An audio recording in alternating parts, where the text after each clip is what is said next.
بسم الله الرحمن الرحيم. الحمد لله والصلاة والسلام على رسول الله وعلى آله وصحبه ومن والاه، ثم أما بعد.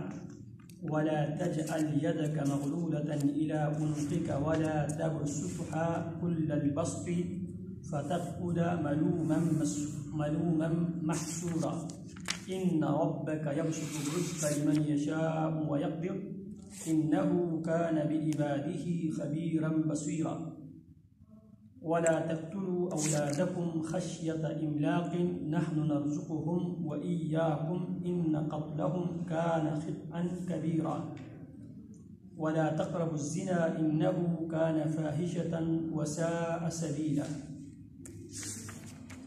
ولا تجعل يدك مغلولة إلى عنقك. واو منا اور لا منا نہیں، تجعل کر دینا، ولا تجعل اور نہ اپنے ہاتھ اپنے گردن تک، واو منا اور لا منا نہیں، تجعل کر لے، ولا تجعل اور نہ کر لے، یدک اپنا ہاتھ، یدک اپنا ہاتھ، مغلولتاً باندھا ہوا، الی عنقک اپنی گردن سے، الی عنقک اپنی گردن سے، اور نہ کر اپنے ہاتھ باندھا ہوا اپنے گردن سے. ولا تبسطها، واو منا اور لا منا نہ، تبسطها نہ اسے کھول دے، ولا تبسطها نہ اسے کھول دے، کل البسط پورا کھول دینا، فتقعد تو بیٹھا رہے گا، فتقعد تو بیٹھے رہے گا، ملومن ملامت کیا ہوا، ملومن منا ملامت کیا ہوا، محسورہ تھکا ہوا، محسورہ کا معنی تھک ہار کر تو بیٹھ جائے گا.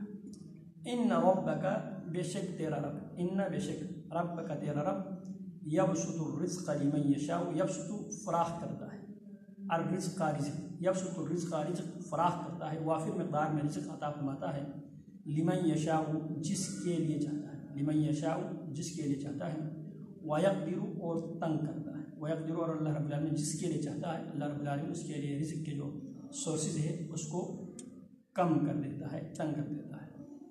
انہو بے شک وہ اللہ، کانا ہمیشہ سے ہے، بعبادہ اپنے بندوں کے بارے میں، خبیراً پوری خبر رکھنے والا، بصیرا خوب دیکھنے والا.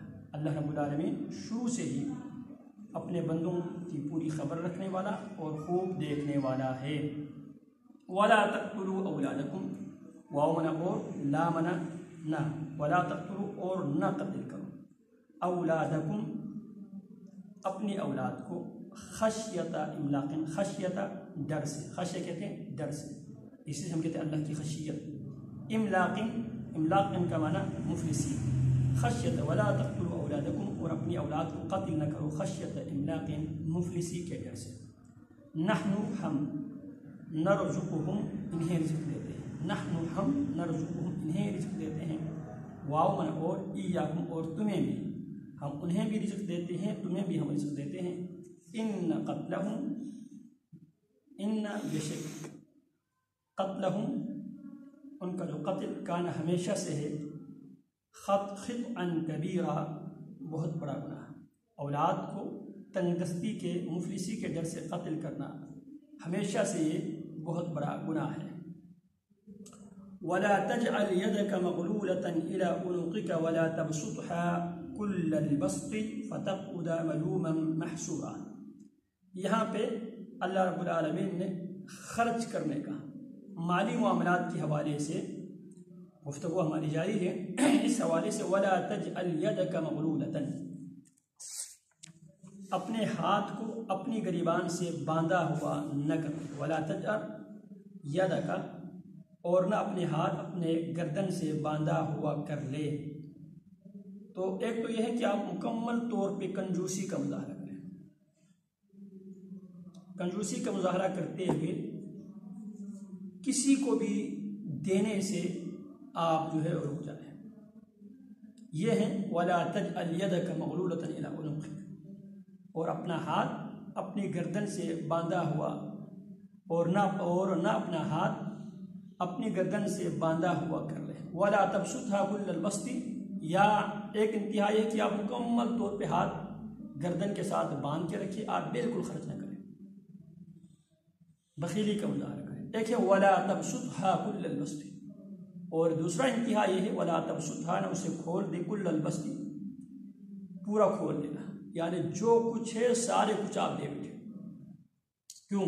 دونوں صورتوں میں فتقعد ملوما محسورا، دونوں صورتوں میں فتقعد کو بیٹھا رہے گا، ملوما ملامت کیا ہوا، محسورا تھکا ہوا. اگر آپ مال کنجوسی کا مظاہرہ کریں تو بھی لوگ آپ کی ملامت کریں گے.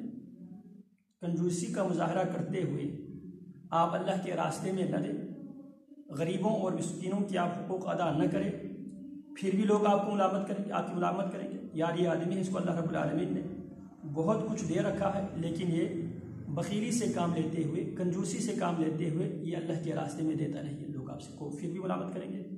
ولا تبسطها كل البسط، اگر آپ سب کچھ دے بیٹھے، سب کچھ دے بیٹھے، گھر میں کچھ بھی نہ رکھیں، تو یہ بھی ایک انتہا ہے. اس صورت میں بھی آپ کو آپ کے گھر والے ملامت کریں گے، جناب اس نے ہمارے لیے کچھ بھی نہیں رکھا ہے، بچوں کے لیے کچھ نہیں رکھا ہے، اولاد کے لیے کچھ نہیں رکھا ہے، بیوی کے لیے کچھ نہیں رکھا ہے، اور والدین کے لیے کچھ نہیں رکھا ہے، رشتہ داروں کے لیے کچھ نہیں رکھا ہے. تو اس صورت میں اندر سے ملامت آ جائے گی، نہ دینے کی صورت میں باہر سے ملامت آ جائے گی.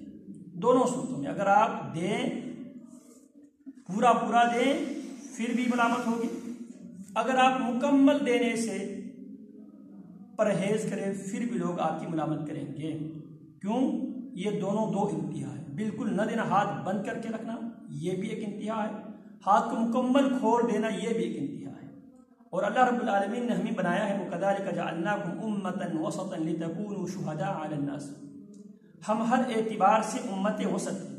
امت وسط کا کردار یہ ہے دیں تو بھی درمیانہ میانہ روی سے دیں، روکے تو بھی میانہ روی سے روکے. اسی لیے اللہ رب العالمین نے ایمان والوں کی صفت بیان کیا، والذین اذا انفقوا لم يقتروا ولم يسرفوا وكان بين ذلك قواما. اسی طرح قرآن مجید کیا ہے، جب وہ دیتے ہیں لم يقتروا ولم يسرفوا، نہ وہ کنجوسی کا مظاہرہ کرتے ہیں نہ وہ اسراف کا مظاہرہ کرتے ہیں. وكان بين ذلك قواما، وہ بے نس برابر رکھتے ہیں، انصاف سے دیتے ہیں، متوسط میانہ روی سے وہ دیتے ہیں، اور میانہ روی سے وہ روکتے ہیں. اسی لیے نبی علیہ السلام نے فرمایا خیر الزکاۃ خیر الصدقۃ ما کان عن ظہر غنى وابدأ بمن تعول. بخاری کی حدیث ہے، خیر الصدقۃ، بہترین صدقہ وہ ہے جس کے بعد غنا موجود رہے، وابدأ بمن تعول، اور ابتدا ان سے کر جن کی تم پر پرورش کر رہے ہو. جن کی یعنی پرورش کرنا، جن کی تم پرورش کر رہے ہو ان سے دینے کا آغاز کر. اگر بیوی بچوں کا اگر حق ادا نہ کرنے کی صورت میں کنجوسی کر کے ان کو بھی نہ دینے کی صورت میں پھر کیا ہوگا؟ کیا کریں گے بیوی بچے؟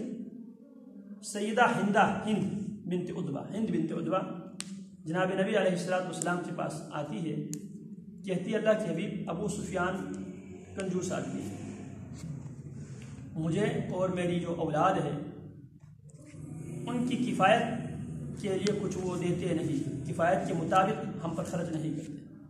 اگر میں اس کی اجازت کے بغیر اگر میں مال لے لوں تو پھر کیا حکم ہے؟ آپ فرمائیں تو اتنا مال لے لے جس سے تو اپنے اخراجات اور اپنے بچوں کی اخراجات پورا کر لے، تمہیں شریعت اجازت دیتی ہے. اگر اس طرح کا کوئی خاوند ہو، کوئی خاتون اگر سن رہا، اگر خاوند بالکل دینے سے، ہاتھ گھر والوں کو بھی دینے سے، اگر اس نے ہاتھ کو گردن کے ساتھ اپنی گردن کے ساتھ باندھ رکھا ہو تو وہ عورت اپنے خاوند کے مال سے ضرورت کے مطابق بقدر ضرورت اس کی اجازت کے بغیر لے سکتے ہیں. پھر اللہ رب العالمین فرماتے ہیں ان ربک یبسط الرزق لمن یشاء. پہلے اللہ رب العالمین نے دینے کا حکم دیا، پھر دینے کا طریقہ بیان کیا. پہلے دینے کا حکم دیا، پھر اگر دینے کے لیے کچھ نہ ہونے کی صورت میں فَقُلْ لَهُمْ قَوْلًا مَيْسُورًا، نرمی کے ساتھ، آسانی کے ساتھ اچھی بات کر کے ان کو ٹالنے کا حکم دیا۔ پھر جو لوگ خرچ کرنے والے ہیں ان کے لیے بھی شریعت نے فریم ورک، شریعت نے مقرر کیا، وہ کس دائرے کے اندر رہتے ہوئے خرچ کر سکتے ہیں۔ تو یہاں پہ حکم دیا وَلَا تَجْعَلْ يَدَكَ مَغْلُولَةً، نہ اتنی زیادہ کنجوسی کا مظاہرہ کر، ہاتھ کو اپنی گردن سے ہی باندھ لے، وَلَا تَبْسُطْهَا كُلَّ الْبَسْطِ، نہ اتنا زیادہ فیاضی کا مظاہرہ کر سب کچھ دے بیٹھے اور اپنے گھر والوں کے لیے کچھ بھی نہ چھوڑے۔ فَتَقْعُدَ مَلُومًا مَحْسُورًا، تو اس صورت، دونوں صورتوں میں آپ ملامت زدہ اور تھکا ہارا بیٹھا رہے گا۔ تو اس حوالے سے شاید بعض لوگ، عموماً ہمارے ہاں یہ بدقسمتی ہے کہ جب ہم بات کرتے ہیں آدھی بات کر جاتے ہیں، اس کے بعد لوگ کو سمجھتے کہ قرآن مجید میں اللہ کا حکم ہے وَلَا تَجْعَلْ يَدَكَ مَغْلُولَةً إِلَىٰ عُنُقِكَ وَلَا تَبْسُطْهَا كُلَّ الْبَسْطِ فَتَقْعُدَ مَلُومًا مَحْسُورًا۔ ایک طرف وہ سیدنا ابو بکر رضی اللہ تعالیٰ عنہ کی روایت پیش کرتے ہیں، جناب ابو بکر رضی اللہ تعالیٰ عنہ نے ایک جنگ کے موقع پہ نبی اکرم صلی اللہ علیہ وسلم کے پاس پورے جائیداد سب کچھ جھاڑو لگا کے صاف کر کے اللہ کے نبی علیہ السلام کی قدموں میں ڈھیر کیے تھے۔ نبی علیہ السلام نے جب پوچھا ابو بکر اپنے گھر والوں کے لیے کیا چھوڑا ہے، تو جناب ابو بکر کہنے لگے اللہ اور اس کے رسول کا نام میں چھوڑ کے آیا۔ تو یہاں پہ ابو بکر رضی اللہ عنہ نے کیا کیا جی، پورا کا پورا دے دیا، جبکہ اللہ کا حکم کیا ہے وَلَا تَبْسُطْهَا كُلَّ الْبَسْطِ فَتَقْعُدَ مَلُومًا مَحْسُورًا۔ عموماً ہم کیا کرتے ہیں، ہم تصویر کی ایک رخ لیتے ہیں، تصویر کی دوسری رخ نہیں لیتے۔ جس زمانے میں جناب ابو بکر رضی اللہ تعالی عنہ نے فیاضی کے ساتھ یہ سارے خرچ کر رہے تھے، وہ معاشرہ بھی دیکھیے، وہ معاشرے کے لوگ اس بات کے پابند تھے، نبی علیہ السلام نے ان کی یہ تربیت آلریڈی کر بیٹھے تھے۔ آپ رات کے ٹائم پہ سیر ہو کر اگر کھائے اور آپ کی پڑوسی بھوکے سو جائے تو بھی آپ ذمہ دار ہیں۔ ایک طرف اللہ کی نبی علیہ السلام کی قیادت میں وہ پاکیزہ معاشرہ موجود تھا، جس معاشرے کے اندر یہ ڈر اور خوف نہیں تھا دینے کے بعد میں بھوکا مر جاؤں گا۔ کیونکہ ہر ایک دوسرے کی حقوق ادا کیا کرتے تھے۔ تو آج بھی اگر ایسا معاشرہ موجود ہو تو جناب ابو بکر رضی اللہ تعالیٰ عنہ کی سیرت پر عمل کرنا اس قرآن مجید کی آیت کی مخالف نہیں ہے۔ اب قرآن مجید اللہ رب العالمین نے رہتی دنیا تک کے لیے بطور ہدایت ہے، تو لہٰذا اللہ رب العالمین نے عام جو لوگ ہیں، لوگوں کی جو اکثریت ہے، اس کو مد نظر رکھتے ہوئے اللہ رب العالمین نے حکم دیا وَلَا تَجْعَلْ يَدَكَ مَغْلُولَةً إِلَىٰ عُنُقِكَ وَلَا تَبْسُطْهَا كُلَّ الْبَسْطِ فَتَقْعُدَ مَلُومًا مَحْسُورًا۔ جبکہ جناب ابو بکر رضی اللہ تعالیٰ عنہ، جس معاشرے میں جناب ابو بکر رضی اللہ تعالیٰ عنہ نے یہ کردار ادا کیا، اس معاشرے میں وہ معاشرے کی ہر فرد دوسرے فرد کے حوالے سے شرعاً کیا تھے، ذمہ دار تھے۔ وہ ایک دوسرے کی حقوق کا خیال رکھنے والے تھے، حقوق کے تحفظ کرنے والے تھے۔ اس معاشرے میں جناب ابو بکر سب کچھ اگر دے بیٹھے، پھر بھی جناب ابو بکر رضی اللہ تعالیٰ عنہ کے پیچھے کوئی ریاست تھی، جو ریاست ابو بکر رضی اللہ تعالیٰ عنہ کی جو اخراجات اور ابو بکر کی آل کی اخراجات کے ضامن مکمل کیا تھی، ریاست تھی۔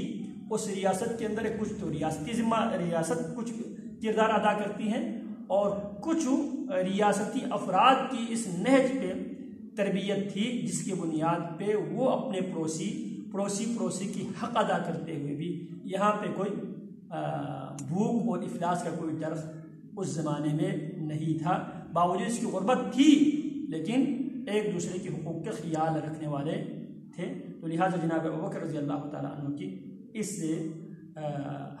قرآن مجید کی اس آیت سے کوئی متصادم نہیں ہے۔